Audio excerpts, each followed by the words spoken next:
You already know what it is. It's your man, Mr. K for HeRradio.com. Sitting here, man. This is a special edition of HeRradio Radio. You know, we always give you dope guests. We give you dope interviews. It ain't just hip-hop with us. And today's no different. I'm sitting here with my guy, H.E.R. Walker. Yes, sir. You know what I'm saying? Yes, sir. Author. You know, good brother. Just hearing about his story and just, you know, chopping it up with him, just period, over a certain amount of time. You know, come to find out he's an author and he wrote a dope book called Through the Fire. Man, show the people your book, bro. Through the Fire. And I've had the opportunity to read this book. Sent it to me. And the story is dope. You know, I think in society we like autobiographies, but we're gonna get off into this, man, and definitely give you a little bit of background on Mr. Walker himself and the book as a whole, man. So, H, man, go ahead and introduce yourself to the people, man, and give our viewers a little bit of background about yourself. All right, my name's H.E.R. Walker. I'm originally from St. Paul, Minnesota. Born and raised, came out here about 6 years ago, needed a change, ended up getting married, just all that, like total 360. And ever since I've been out here, it's just been great. Have some highs, some lows, and all that, but it's just been great.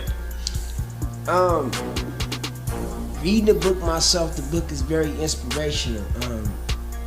If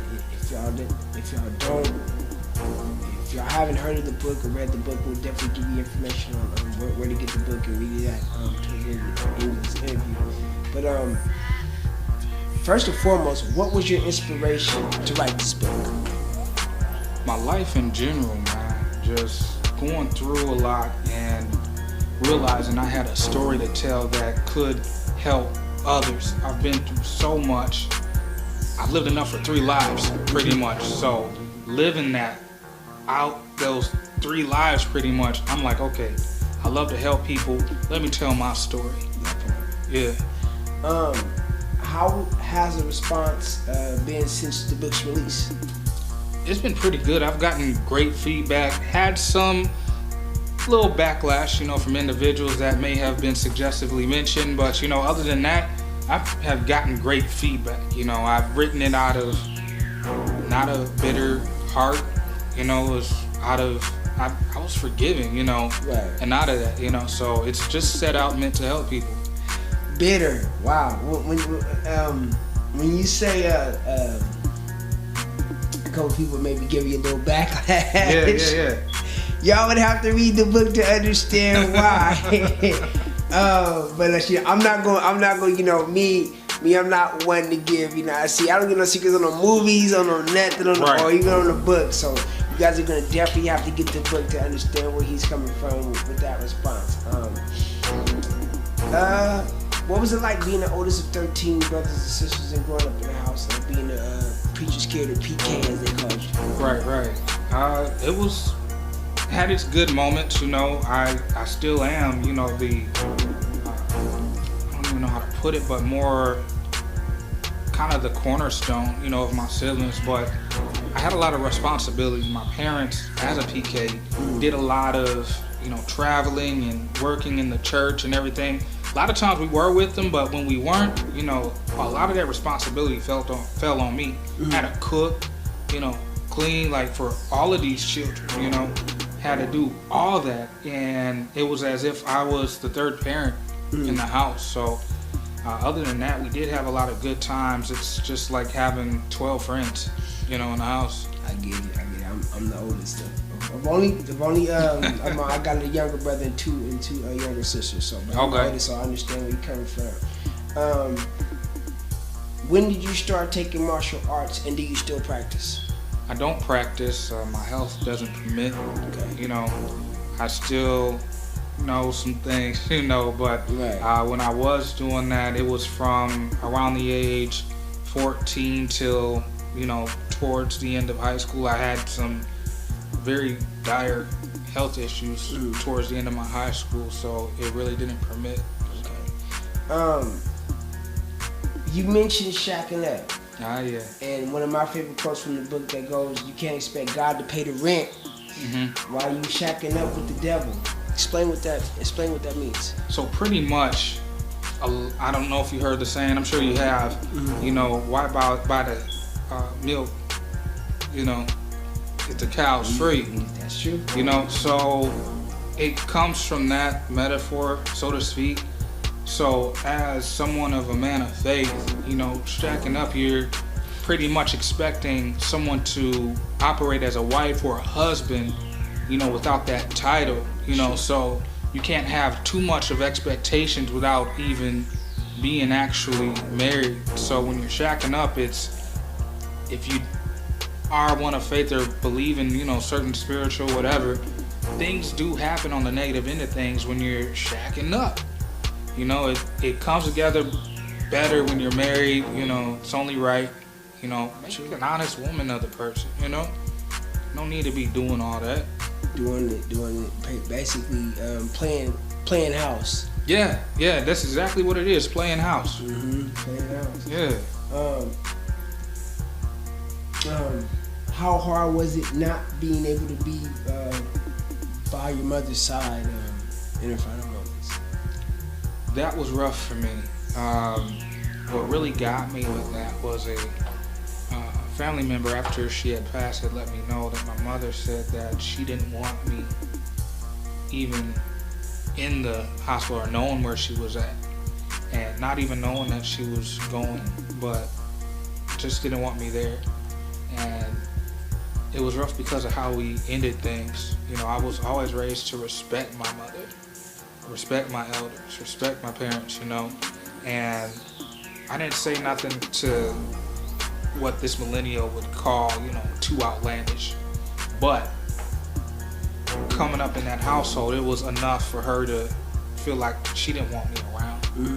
You know, so it was really rough for me, you know, not being by her side in those moments. I did get a chance to be there before she finally slipped away from us, but it just, to have actually talked to her, you know, before that, I wish I could have those moments back. At what point was it that you started, because I know you were close with your mom, in the beginning, definitely in the beginning, and you know what I mean, your mom, and she was your rock. She was the one that kind of gave you the motivation when you was going through your health elements, things like that. At what point was it that you started to acknowledge, you know, your generational curse? Because I know you mentioned that in the book as well. I don't want to give y'all too much, but, right. but these are just, you know, these are just a few questions. You know, if you read the book, you know what I mean, that kind of gives you a little insight on exactly what was going on. So, at what point was it that you started to acknowledge your generational curse? So, I was always taught about those things growing up, but really didn't fully understand it until I started walking in it in my own life. You know, own life meaning separate from my own family I grew up with. When I started having kids and all that is when I started acknowledging it, because I started seeing it for myself, you know, in my own relationships and everything. So, yeah, it wasn't until then. Explain to our listeners about some of your health ailments. We'll get into that, and how were you able to overcome them, and what, if any, do you still struggle with? So my health ailments, from the age of 12 till 21, I had a bone tumor and I had Hodgkin's lymphoma. Both very dire situations, which granted me 18 surgeries and almost dying within some of those surgeries. And it takes a beating on your body, and that's why I'm real big on advocacy with, you know, cancer awareness and all that. And now I struggle with what's called lymphedema. And what lymphedema is, it's pretty much the destruction of a lymphatic system that causes bad bacteria to not flow where it needs to flow. So it sits in one area. In my case, it's the bottom of my leg. So it's swollen like the size of an elephant's leg, if you will. There are things out there to control it, but there's not anything out there to cure it. so they expect you to pretty much be not as active in a condition like that. But I'm pretty active. Oh yeah, I see that. Yeah. What is the Marriage Matters movement? So Marriage Matters. So that came about 2-3 years ago, and was something that God given me in a dream. I have prolific, premonitions, if you will, that come about, and usually through dreams. And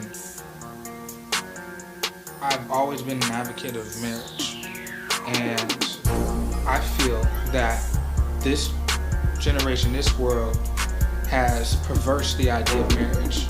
They look at it as just a piece of paper, or they want just a dog and pony show, but they don't think about after the ideal. So basically, the movement is surrounding the education of what marriage should be, and its foundation is within biblical principles, as well as what I say, breaking the back of divorce. So that's the intent of the Marriage Matters movement, because there's so many people that are getting married, like I said, for the dog and pony show, and getting divorced for frivolous reasons that people can actually work through. So I go through all that, and yeah, that's what that's about. I needed this book years ago. Just saying. Everything happens for a reason. Yeah, man. everything happens. Yeah, I needed. Hence the book. Everything happens for a reason. I'm telling y'all, man, reading this book, man, has been like, I'm telling you, man, just reading this book just for me, just personally, like, it's just like, wow, just to kind of see you go through what you've been through, and me personally been through what I've been through, me and my ex, and you know what I'm saying, we've able to kind of come out on the other side of all the drama. There's been a lot of drama. No, we aren't still married.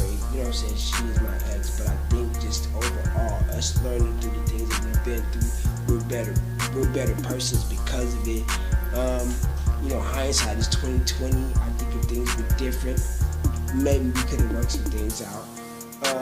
But we were young, and that's another story for another show. What can we expect in part 2 of Through the Fire? So part 2, actually, I'll throw the name out here. This is an exclusive. No one else has heard the title yet. That's why y'all mess with us. That's why y'all rock with us. It's going to be called From the Grave to the Latter Rain. Okay. From the Grave to the Latter Rain. Explain the title. So the latter rain is what in Egypt, if you've studied the history of Egypt and everything, the latter rain is the light sprinkle rain that comes right before the harvest. A lot of people don't know this, but there's a downpour, a heavy rain that comes before that pretty much pierces the ground to allow the seeds to grow whatever needs to grow from the ground. And then after that is the latter rain that helps bring forth that harvest from the ground. So that's the latter rain part of that. So if you look at that metaphorically in the life, the latter rain, what's growing up now, what's the more positive ends of things. The grave meaning things that I've either physically came from death from, or came from death spiritually, emotionally, those things. So from the grave to the latter rain. Almost like a resurrection itself. Yes. Gotcha. Where can they find the book, and where can they find you on Sundays? other than here, man. Other than here, man. Today is Sunday. Yeah, so the book, you can find it at H.E.R. Walker the author. That's on Instagram, Facebook, all social handles, H.E.R. Walker the author, or my webpage at hcwalkertheauthor.com. So you can get the book there, or Amazon. Amazon.com. Just look it up, Through the Fire, Adrian C. Walker. You put that in, you got it. Barnes & Noble, same thing. Before we let you go, man, you want to give any shout-outs? Here's your chance, man. To show a little love to the people who show love to in return. I want to shout out everyone that has supported me with this book, that has supported me through the process of it, the aftermath, all that. Some of this book was written with my cell phone because I didn't have the proper tools to do so. I at least have my cell phone, so there's people that supported me even through that. I want to shout out my wife. She's been a great support system for this.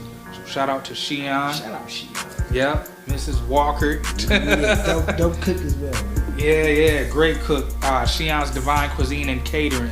Check her out. My church, Open Door Family Worship Center. Shout out Pastor Glenn too. Yes, Pastor Glenn out here in San Diego, and Pastor Charles, just the only church I've set my foot down here and actually felt something, felt welcome, felt his presence when I came in. So shout out to them. They've been there for me as well, and great support.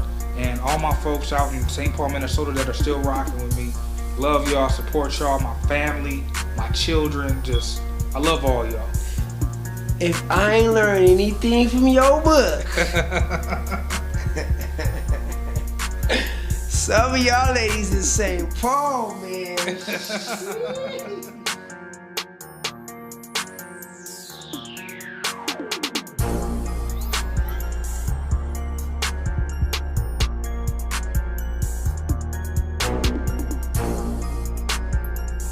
Bring these people together. We were supposed to do this interview for the longest. You know what I'm saying? And it gets taken care of, but you know what I mean? Everything is about timing. You know what I mean? It's late, but not too late for us. You know what I'm saying? It ain't like you gotta go far to to go to the house or anything like that. But we got it together, we brought it together, and I'm glad we did it. I'm glad I read the book.